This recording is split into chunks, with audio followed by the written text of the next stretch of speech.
Hi friends, ఈ video నచ్చినట్లయితే like చేయండి, సబ్స్క్రైబ్ చేయండి. పిల్లల కాళ్ళకి గాయాలు అవ్వడంతో తనకి మందునైతే వరలక్ష్మి రాస్తూ చాలా బాధపడుతూ ఉంటుంది. ఇంతలో అక్కడున్న వరలక్ష్మి అయితే, మేము తీర్చని కోరికలు కూడా మీకు ఉన్నాయా ఏంటి అవి చెప్పేసి అడుగుతూ ఉంటుంది. ఆ మాటలు వినగానే అక్కడున్న పిల్లలు మాత్రం, మీరు తీర్చలేరనే కదా, నువ్వు కానీ డ్యాడీ కానీ ఆ కోరికలు తీర్చలేరు. అందుకే మేము ఆ దేవుడి దగ్గరికే వెళ్ళి ఆ కోరికలు కోరుకున్నాము అని చెప్పేసి అంటూ ఉంటారు. ఆ మాటలు వినగానే అక్కడున్న వరలక్ష్మి అయితే, మేము తీర్చని కోరికలు మీకు ఉన్నాయా ఏంటి ఆ కోరికలు అని చెప్పేసి అడుగుతూ ఉంటుంది. ఆ మాటలు వినగానే అక్కడున్న పిల్లలు అయితే, నువ్వు నాన్న ఎప్పటికీ కలిసే ఉండాలి అని మేము కోరుకుంటున్నాము. అలా చెయ్యటం లేదు కదా, మీరు ఎప్పుడు గొడవలాడుతూ తగులాడుకుంటూ ఉంటారు.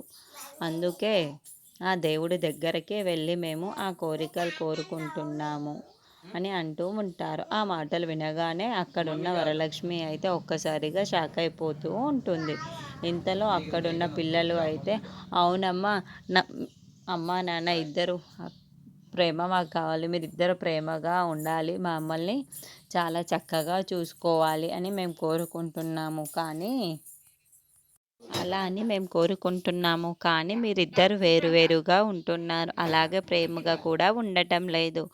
ఎప్పుడు మా ఫ్యామిలీ మొత్తం సంతోషంగా ఉండాలి అని ఆ దేవుడిని కోరుకొని వచ్చాము అని చెప్పేసి అంటూ ఉంటారు.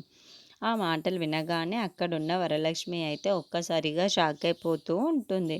ఏంటి వీళ్ళు ఇంత చిన్న పిల్లలు ఎంత పెద్దగా ఆలోచిస్తున్నారు అని చెప్పేసి అనుకుంటూ ఉంటుంది.